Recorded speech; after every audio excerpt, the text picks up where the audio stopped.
Parce que pe on a libenga on a koya ko soulever awa bazo réhabiliter nzela te mais bazo mécanisme pour aider pour na rendre accessible nzela oyo ko fundana pour évacuer mayo ezalaki awa ko voir ka moi mabanga pour na permettre que nzela oyo ekoma vraiment accessible population souffrante ya Kimbanseke bana route mokali nyonso ba izali ya nzela oyo bameka koseka pe ntango bazoleka po awa ezalaka soki oleki nana wa te moya kosekeza te na journée milelo na milelo kokweya na mai ezozela yo biloko ekobezela yo donc difficulté moko notoire biso totraversaka na place oyo je m'en excuse donc ndenge bazomeka koyede biso yango toye po tomeka kopousse bango komeka kosoutenir. Donc voilà, mais route mokali na deuxième de la République en tout cas qui Kimbanseke banzela ezati mais le quoi toyena mokali awa tolobela mokali libulu manzengeli oyo banda utakala ba notable boza wapi ndeko au-delà ya ko défendre l'intérêt général ya Kimbanseke mobimba nazali pe moko ya victime ya route mokali pamba te na mwana route mokali na fandi na route mokali donc esika oyo biso tozali ba première victime ya kobeba nango donc place oyo zomona ndeko tobu non.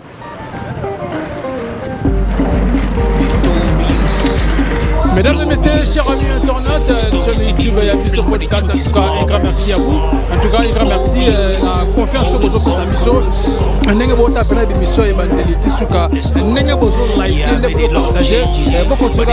N'ayez pas wataching la 4 millions de la presse congolaise. On se met d'appeler Edson de 14-14. Il m'a appelé Mimba Rema. Tant que mon émission que n'ayez pas fait, Salama Rema, Kobe Gate, et la Nana Privé. Mandena promoteur on a écouté Malawi voilà na sima caméra na zabona ingénieur Doba Sadi Zambe moi na grand merci à vous pour cette belle image. Voilà chers amis internautes donc lelo na on a route mokali précisément na commune à Kimbanseke bon mon biso tozaki na route ya deuxième de la République alors route mokali oyo en tout cas impraticable na ndenge moko ya ko sakanate na na kati ya libulu manzengele on va en place libulu manzengela en tout cas eloko oyo izo sala pena mabe ezo sunga vraiment te population bazana pasi bazana difficulté na simananga eza bongo vers boulevard na oti bongo boulevard na male metina comme awa na sima ya ingénieur de bon combat biso tona balabala bon comme tona balabala bazoleka na sima ingénieur de za bongo bandeko o bazouta bongo bazouta suambanza bazouta mabanza bazouta ba pont et bangonde bazoya sikoyo bazo suka donc ils appellent n'engona mais moto traverser boy ezatela na ba binokaka les likola les sur TV za radio te ya ba moni bongo to kiti awa to moni déjà banja misale lo salama to éviter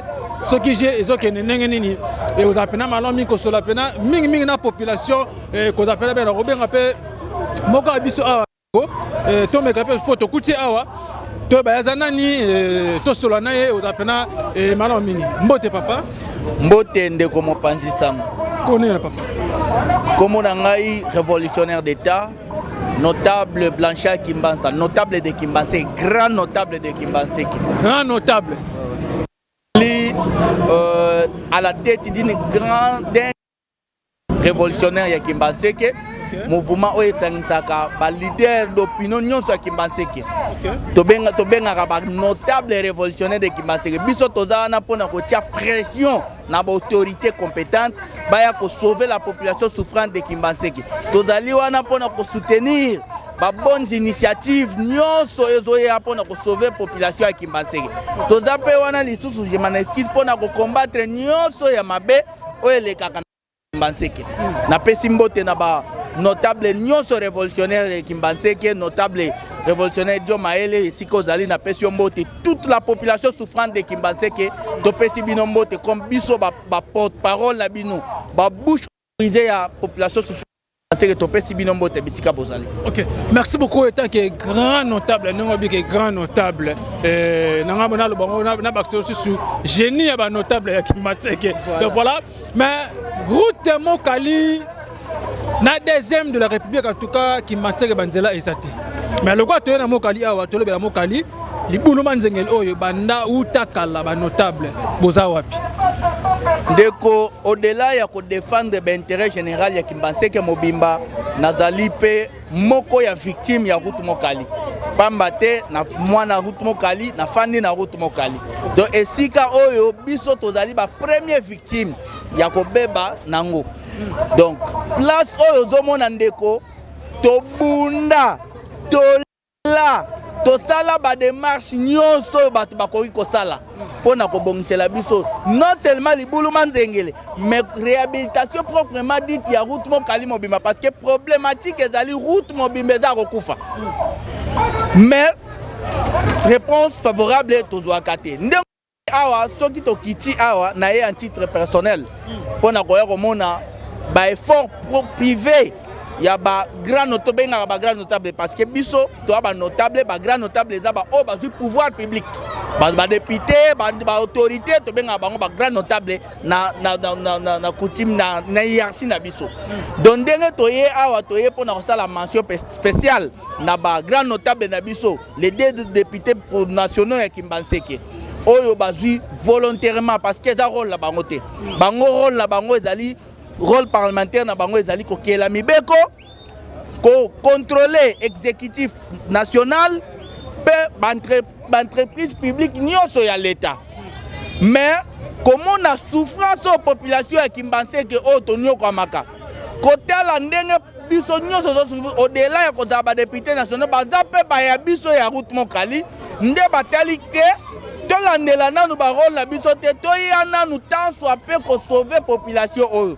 nde omoni batie moi baboko na bango na libenga pona koya ko sauver awa bazo réhabiliter nzela te mais bazo mekananu ko aider pona ko rendre accessible nzela oyo ko kundana ko évacuer maye ezalaki awa ko bwaka mwa mabanga pona permettre que nzela oyo ekoma vraiment accessible population souffrante ya Kimbanseke bana route mokali nyonso ba usager ya nzela oyo bameka koseka pe ntango bazoleka po awa ezalaka soki oleki nana wa te moya koseka eza te na journée milelo na milelo kokweya na mai ezozela yo biloko ekozela yo donc difficulté moko notoire biso to traversaka na place oyo je m'en excuse donc ndenge bazomeka koyede biso yango toye po tomeka kopousser bango komeka kosoutenir initiative na bango mais biso souci na biso awa eza nanu ya réhabilitation proprement dite nde esika oyo tozali kobeta mbela na président de la République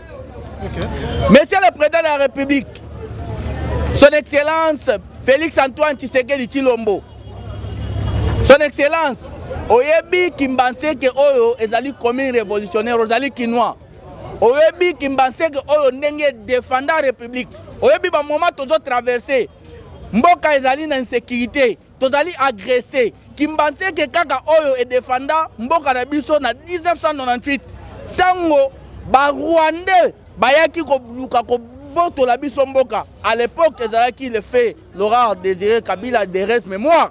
C'est la commune de Kimbanseke, population de Kimbanseke nde défendant mboka na biso. Ba papa na biso, ba yaya na biso, ba kulutu na biso nde ba bima na balabala, ba kanga ba Rwandais na maboko. Imaginez batuna ba arme ba kanga ba na maboko na Kimbanseke. Nzela ka yango. Rwandais liboso ba bomaka yawa. Avant koma na terre Swambanza. Nde sala ike ba Rwandais ba koka ko renverser régime te. Donc le moment où ezali toza d'insécurité, il faut qu'on reconnaître force ya Kimbanseke. Tia Kimbanseke à l'aise. Pour en tout moment, la population souffrante de Kimbanseke peut sauver la République. Toyebi tenzela ni bakoyela. Mais biso le kola toza déjà révolutionnaire, toza ba révolutionnaire en état. Toza déjà l'esprit wana, auto défendant, ndenge ka to défendant ki mboka na biso na 1998, nous sommes capables aujourd'hui ya ko défendre mboka na biso en tout moment tant ba olinga ba meka. Mais a tozo senga na yo tala biso tozo souffrir. Toutes les routes de Kimbanseke ezan état moko ko le kate, na Kimbanseke toza tana te. A tozo le la route mokali, mais deuxième république nzele zate. Nous on nzele zate. Mettons le bela na route mokali. Monsieur le président, tala na nuzela o tala kimbaseke kipe biso totika na tana souvenir na tana lembo na yo na banzela bongisela biso ta banzela to kanisaka yo un jour que to soutenaka yo to votaka yo parce que la population de Kimbaseke a estimé il y a 45% ya population ya ville province ya Kinshasa ndenge tozalaka donc ceux qui va voter qui on a Kinshasa biso tozali ba premier bateau to pesa ki yo ba voix ebele kanisa biso nazo zonga susu mbangu na gouverneur de la ville excellent Daniel Bumba Lubaki papa tala Kimbaseke tala Kimbaseke tozali commune ya Kimbaseke tozali parmi ba commune o mobilisaka recette ya makasi na ville so ba usu ba ebaraté en termes de mobilisation ya ba recette ya ville province ya Kinshasa la commune de Kimbaseke tozali parmi ba meilleure commune parmi ba commune toko tsarambong ba moto nyonso mona ko tsarambong hôtel de ville ba boutique ba marché population na biso toko tsarambong hôtel toza parmi ba 5 premiers mais to bénéficiera na rien siko awa to lembi to comme une étape moko il faut to banda ko manifester monsieur le gouverneur ko zelate o mona biso liboso ya venir ya lupangu na yo to liboso ya bureau na yo parce que to lembi koloba to comme une étape oya ko kuta biso to banda ko lala liboso ya bureau na yo pour comprendre que population ba lembi boya ko bongisela biso nzela banzela boye bisali biso na 2025 to komona misala 2025 yango ekomi ko kena suka tozo mona sinyo moko ezate ni sin tozo mona ke bozo sala musala beta susu mbela na mwana na biso ya Kimbaseke parce que ngai na za grand notable ya Kimbaseke tozali na moko grand notable ya na tête ya assemblée provinciale honorable président Levi Mbuta. Au-delà, excusez-moi, président de l'Assemblée provinciale de la ville province de Kinshasa, Azamona Kimbaseke. Moi, na Kimbaseke ndeko ngai. Solo.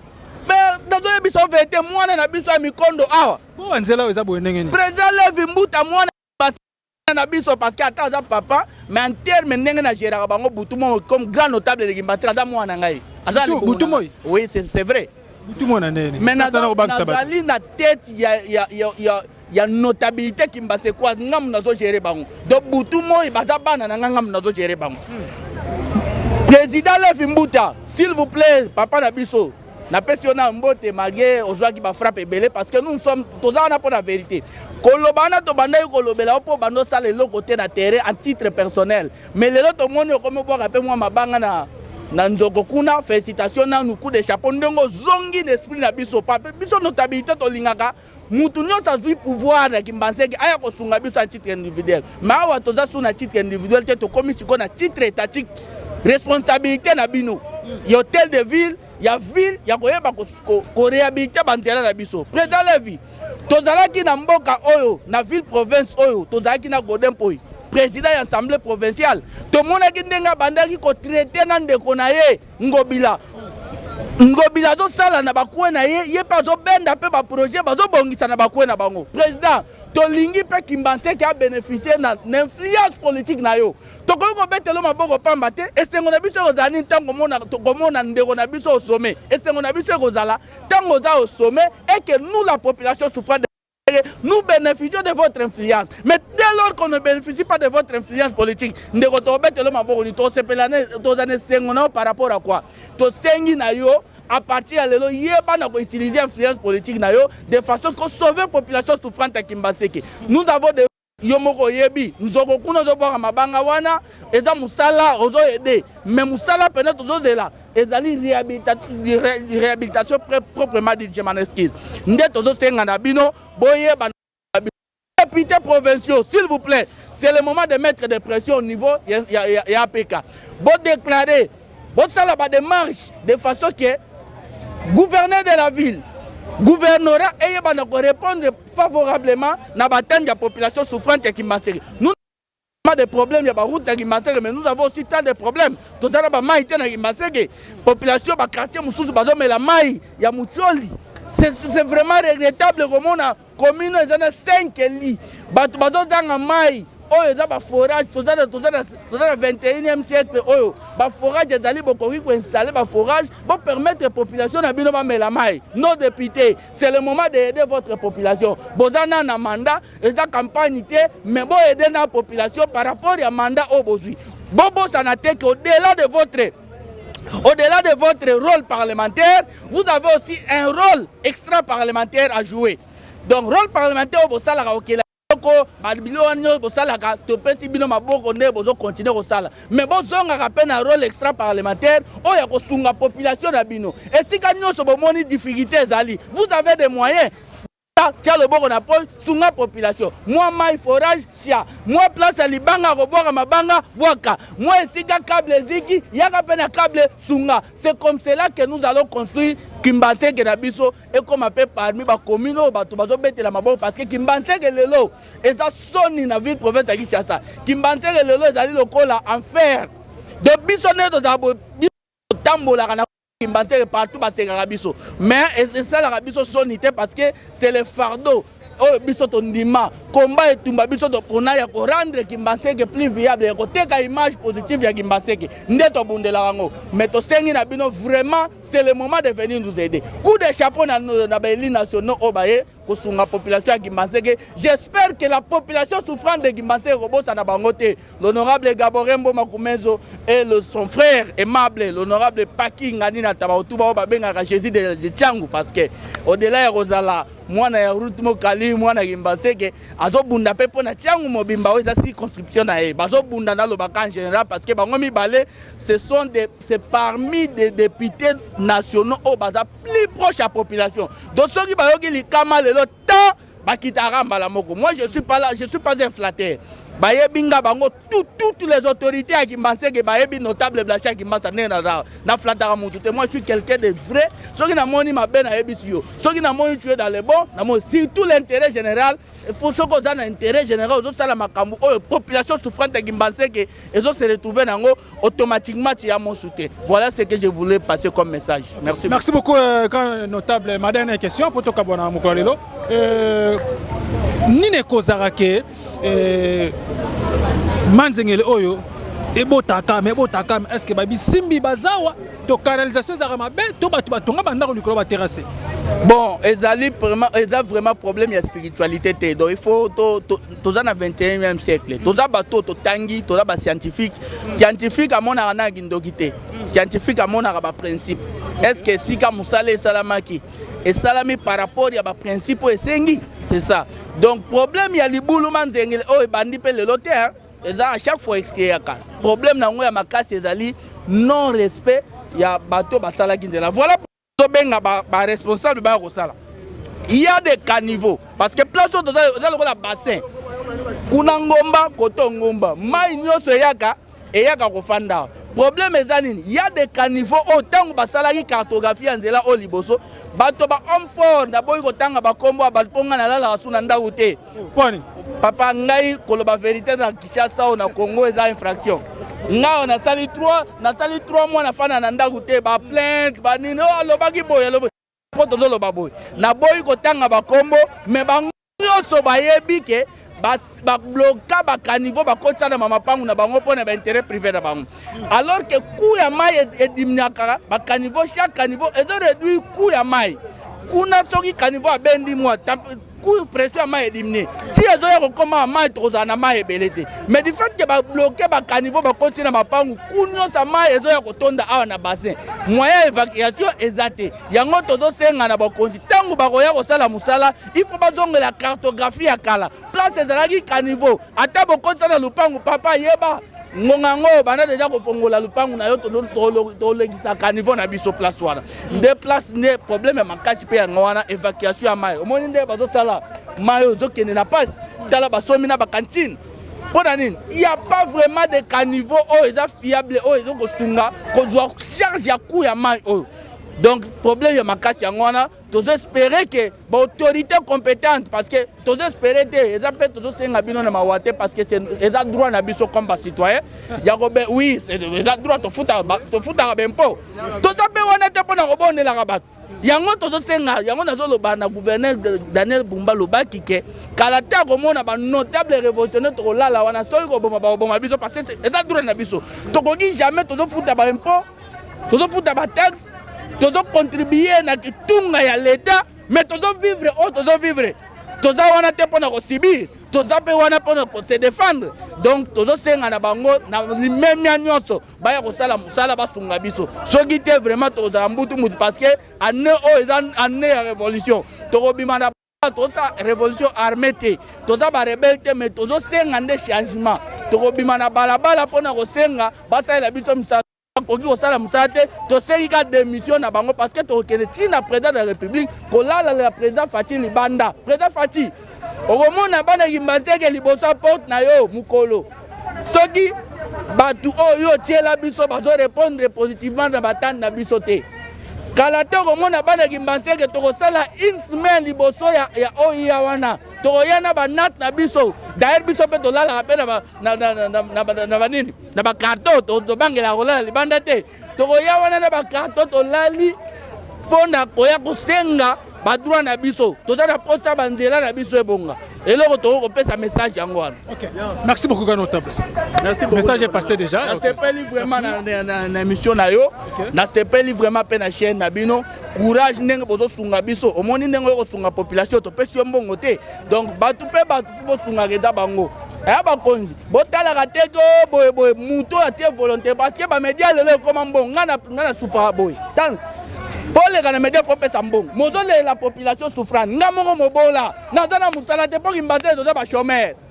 Mais pour me marquer message à la population, on te demande des dollars. N'a $10 ouais. On a biso merci ndeko. Ndenge bo sungi biso gratuitement. En tout cas, bon continuer à lire. Nzamba robo sana binote. Merci beaucoup.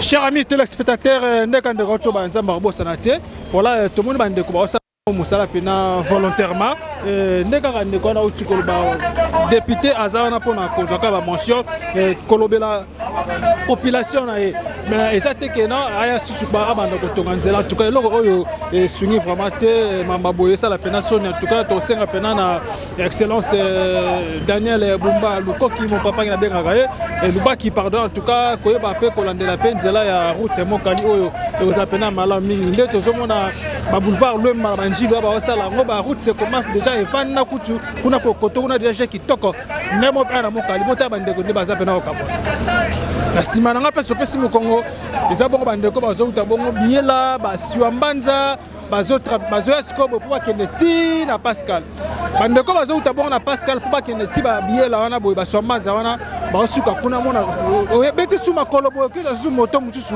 pour que oleka na nzela okenda ko tuka loko oyo yo sunga vraiment te population qui Kimbanzeke précisément awa na route mokali bazo souffrir nete ko sakana ku te mais grand merci na honorable Gaborien Mboma na ndenge bazo ki bongo makanisi ya ko sunga population to pe ko landela bango ko ba gamba mekara ko tsama banga pour que population bando le kana ndenge longo banya tuka kucha pona honorable Gaborien Mboma mona chango ya solo mo lobela bana chango en tout cas esa pena kitoko mingi bondeza la. Merci beaucoup.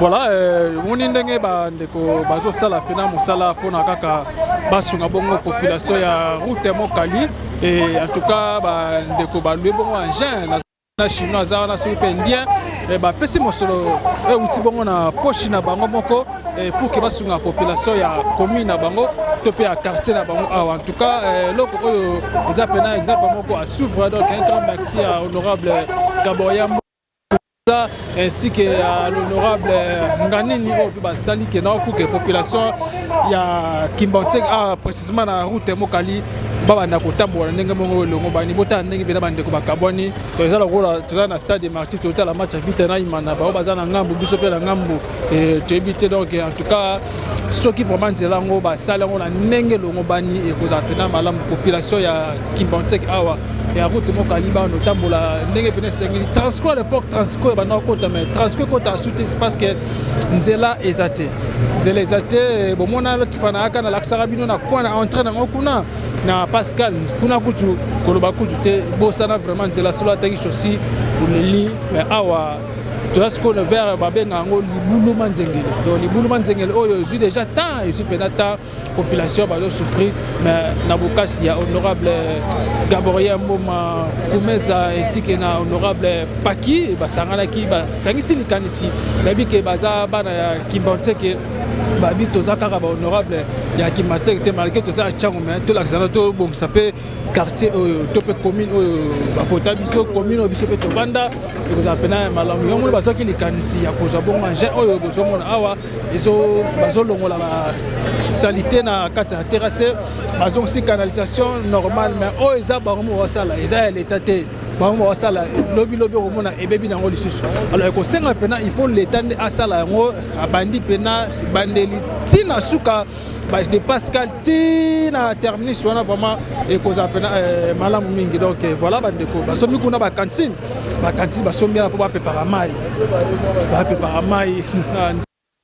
petit peuple te baka to linga te ko zo biloko salité to pa poubelle ko zo ko boka na ba terrasse eza mabe yango zo cause ce ko ba biloko ba tango poso mille pango na yo ozo tonga ko tonga likolo ya terrasse te pourtant l'état yo ko buka okolela kotala awa mapango ebele batonga yango likolo ya baterrasse batonga yango likolo ya baterrasse yango mpe epesi mpe bandeko pasi nzela ebeba route mokali oyo mawa tro pasi na mawa vraiment donc toza awa tolandelaka merci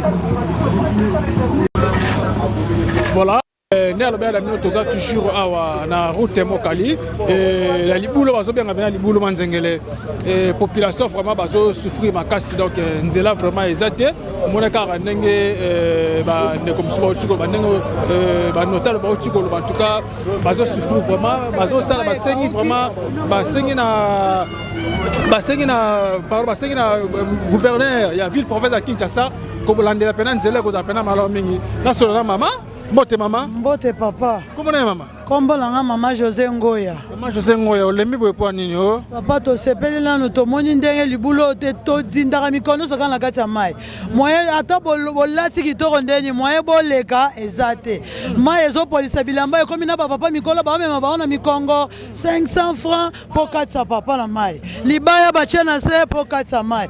Mais to sepeli boye ko sunga biso botika biso boye te penza population zo uta koto zebele makasi l'état azwa biso en charge pour na likambo yo et si la penze si la bazo finga fachi za na likambo te ezande likambo ya kobongisela biso nzela. Merci.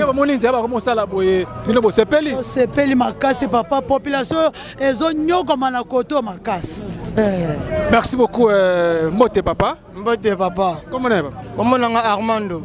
Armando yo zaka na ngambo wana to na ngambo. Ngana za na ngambo meto ya ko luka mbongo awa. Okay. Ya ko luka mbongo na libulo to sunga ka ba mama ndenge bakitisaka ba biloko kuna biso to zo travester bango koto yo.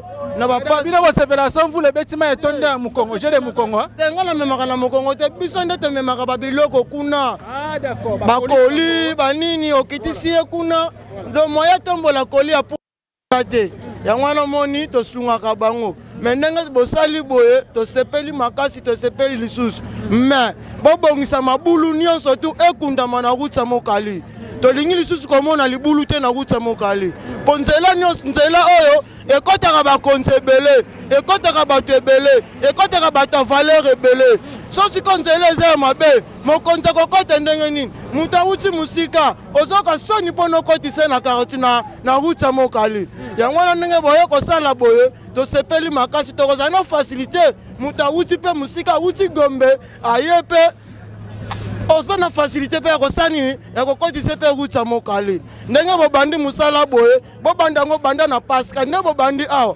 bobanda banda Pascal tinga mbapon bokunda mabulu nyonso tu to sepela biso nyonso tu to zala nordre ya na sengi merci na père na biso oyo abundi fo na libulu oyo asali nyonso tu oyo mobala koki kosala yango wana lobi na sepeli makasi na remercier nzambe akende ne liboso pouvoir na ye ekende lisu liboso. OK mais bino pe koto voilà ça bodame ba kwanga bo ba limba na bino ba bouteille plastique bozo bo na ba terrasse yango bozo bo mape bino moko papa eza population eza ngai te ya population ngai eza yo yeyete ye eza ngai te yango wana omoni bongo partout soko tamboli okomona ba plastique okomona ba chasser okomona makambo ebele ezaka na route Mokali te ke ba plastique etondi te soko tamboli partout ba plastique ezali siko biso na kusa mokali tokobwaka ba plastique ndenge nini yango wana tosengi tosepeli kaka ndenge bobongisi nanu libulu oyo principal na biso nanu eza nanu libulu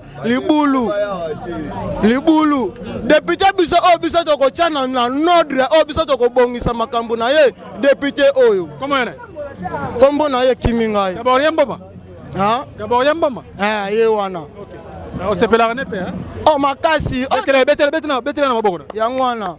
Merci beaucoup, chers amis, tous les spectateurs. En tout cas, c'est le pénal Malamingi. Tout le monde, papa, Nengue Bazolo, Bazo, c'est pénal vraiment. Maman, il y a un seul, maman, maman, il y a un seul, maman, il y a un seul, non, il y a un namoni mère limba yaga. Il y a un seul, il y a un. Voilà, namo pelenge. Bonjour, chef. Bonjour. Ça va? Ça va bien. Comment on est? Ah? Comment on est? Comme na Delpi. Papa Delpi. Où tu es? Anga fana boli boso. Kana kachoka. Ah, buena ki Pascal. Pascal. Malé mbega. Non mon ba sa nzela isali onde. Isali nga bien fort pour nzela o isaki boete. Isaki mabe fort. Ezaki bando soukaka wana mais to mpo kepe Pascal. Donc na CP fort. Merci beaucoup de la intervention ya Nego. Na évité négociation artiste et musicien to na pour ba swago pena te climat ya langa bandi déjà mabe. Mbote papa. Tu peux en se boya, tu vas les carabons. Comment on est papa? Comment on a José? Papa José vendu. Na va na route Mokali na venir Njongo. D'ailleurs ça ngambo na basima na biso ka. Ngana zaka na Mokali na Njongo. Betena mo lisola nzela ndo moni boye salonde ni. En tout cas vraiment na sepeli na ba konja mboka na idée o biso bana Mokali to souffrir fort to nyoka minjele zate transport passe to goya pe boye mai moya to leka ezate mais to pesi ba konja mboka mbote vraiment to sepeli vraiment na o ba sala hein. Je s'appelle Makaz, donc va continuer à Kaboué et ça la moi bien. Vous savez, il y a un endroit là comme il faut bon sang. Na s'appelle vraiment na s'appelle. Ah, j'ai des Moukongo ça sauté. Ah, des Moukongo va 200. Moukongo va na foutre combien? Tu vas nous foutre à 500 francs, 1000 francs, 300, 200 francs. Libaya 200 kolega. Libaya va na tia moulai, tu traverser tikuna. Ndambu kaka, babando cha libaya ndambu. Comme toi les cas, bâtier, si au katisa, au foutu 500, 300 francs de oleki. Wana de oleki. Na minute yo tetele mo match penalty Togo. Bon, na minute yo. Bon, problème ezate basala musala yo, nde honorable yo azui volonté akosala ngo. Asala ngo penza akundele biso libulu oyo. Et comme na souka, to bandoleka bien pepele, ata biso ba chauffeur taximen ya moto, poto leka na bakile ezala ki pasi, o komi kilia kiti, o leki libulu ya mati mukongo ti akatisa, aye komata moto, nyonso ne bando pesa biso pasi makasi, ma yezo kota na moto ti na réservoir, ti na coussin moyo leka na mutu ezate. Mais na sengi na honorable na biso ndenga zo sa musala alemba te asala ngo ti na suka essentiel akundela biso libulo to leka normal banyo awe ezalaki tina engage bato amakolo muto amakolo akoki koleka boyete. Il faut pensa ba meme na mukongo asala ba gymnastique ebele to aboluka na kati kuna. Je m'excuse. Abaluka na tikuna ake ko bimela liboso azo transport wa kende. Mais honorable a continuer na musala na ye akundela biso libolo surtout. Akunda nini? Akunda libulu. Akundela biso libulu oyo libulu ezala ki o etondisaki maye be. Normalement essentiel libulu oyo. Gouvernement occupé mais Zama Kambwa honorable ye moko aye a secourir biso. Donc papa na biso alingi bakunda nini? Akunda libulu. Akunda nini? Libulu. OK, merci beaucoup. Donc voilà. Balandi le message est passé. Voilà sur la peine à maman. Mbote maman. Mbote papa. Ulembi wepo nini ko? Papa banda na kitaki kuna. moya koleka ezate na zuku to transport bakiti singa kuna na eko ya awa libulu ebande ko nyoko la biso makasi lisusu ezo nyoko la biso na siko pona no esilite mais tozo senga na bino to senga honorable asale la biso tina suka tozwa mwa pe ya koleka po tozo nyoka makonyoka makasi o uta kopo ko yabo mbongo ngona no zuya mke ozo kata na ba transport longwa kuna yaka boy o ma tozo nyoka makasi papa tozo nyoka to sengi na bino nde to sengi honorable asale la biso banda siko tina suka to sepela to beta maboko. OK. Merci beaucoup. Mote maman. Bonjour papa. Comment est maman? Maman Olive. Maman Olive avant de to vendre na avenue Kimbiadi. Kimbedia, voilà côté ba terrain. Ah na terrasse Wambanza. Toke Pascal. Toke Pascal papa toke makolonzele zate.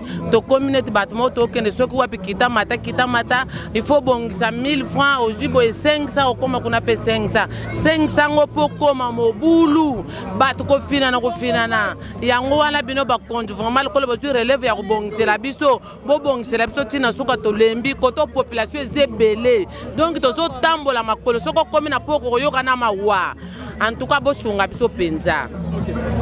Merci beaucoup, le message est passé na sur la pena papa. Mbote papa. Mbote mokozi. Comment est papa? Kombo Jonathan. Papa Jonathan, vande boy. Na fana mukumbi kara nzoli. Yoso ko za voisin ngambu kuna. O li manzengere kabola bino Pascal le bato kotoara. Parce que au télémi to le gaba na faire. Et c'est on ozana. Vraiment c'est on a ya liboso nga na chauffeur à 3 pneus. OK. Nga na mimaka na nzela ya route mokalia. Ya liboso na sepeli ndenge na yeko mona changement par rapport ndenge bana osalela mwa mikolo o elekina o ya lelo. Na sepe makasi mosala vraiment ke liboso. Pona mai bana opesa biso passe makasi. Biso a chauffeur vraiment boso kemba to souffrir.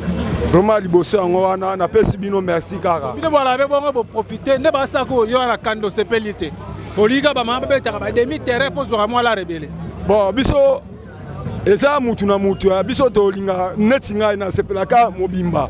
Na tomolika mobimba na kenango. Na petit pont nini pont ngamba pont direct Pascal.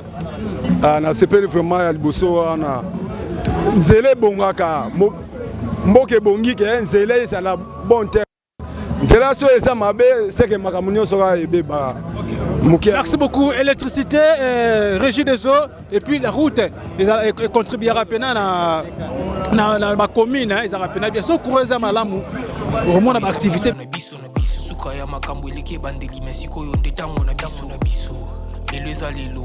Don't have to wait till tomorrow. Poto kende liboso tia kundi malikolo na nyoso po musika to wuti nini te to moni na nyoso to sali me kundi me kuli forever grateful I'm counting my blessing but when you are begin cause leki mingi likolo na seko lekaba ute bande bisitu benga mabalongi always give thanks for the life I'm living the coming is like I'm watching a movie soki na kanisi bola muna yo elekila kangai osali ya kokamo oduwa give in exchange koma ko yemisa ngai liwaya sondi mapepo ngana zwa bomo ya sekwele okila kangai give to Caesar what belong to Caesar ya bisolo kumuto pesa na nkolo obimisa ngana mulili opesa lilobo epelisa mwinda okomisa njoto etonga makamuna koma komona kokamwa ebande lipesuka nyoso tosengaka esi osala bokitano ya bala ya mabana bilaka na ndima kokokisa nyoso pona ntina nanga ya motuya yo pesa nga ofere nzambe tata esengo na nga ya libela moninga na nga ya motima matoye yo kimiswe moni ninga kolobezati otemeza temwe misale monani ninga kolobezati outi musika essentiel to komi ninga kolobezati papa journaliste na sepeli makasi na musala oyo bosali awa na sepeli beaucoup parce que mituka tokomi na pasi tokoya boye mituka ekomi kosuka kuna abokati ya makolo bato bazozinda na mai na sepeli na mosala depute asali en tout cas penenge asali boye soki mpenza nzele bongi malamu nzambe asunga ye aleka na komba yesu na uti mpe eglise aleka parmi bato bakobima ye mpe azala participe. Voilà, mesdames et messieurs, un grand merci à vous. émission na bino bandeli tina suka esel pena kitoko mingi mingi tina oyo toyelaki awa na route ya Mokali suka bazobenga bongo libula manzengele kolakisa bino ndenge vraiment les deux députés oyo basanganaki mpona kobongisa pour que population ya route ya Mokali awa na commune ya Kimbantseke bazala vraiment dans les calembas notamment dans les bords. Alors si on a télé oyo les ala rapena maman na maya ko sakana te dans Nicolo opération mais mangana mu Congo 500 fois copelali parce que honorable Garien Gabor Mboma na collègue na ye en tout cas bazaki likanisi ya ko tsamwa mosolo mike pour que ba bongisaka kanzela population to belecteur na bango et ba notambola na ndenge lo mobani mais ko tala pena il faut gouvernement professionnel ya kolandela pena ba mo tumi ngetali mamwanzela c'est Daniel Bumba ye nous numéro 1 à ville en fait à Kinshasa kolandela banzela la route Mokali oyo les actions ya ko beba ko sakana te ba député national ba zo ko likanisi ya ko sansa mbongo la ndenge na bango moko pour que basala nzela c'est très important.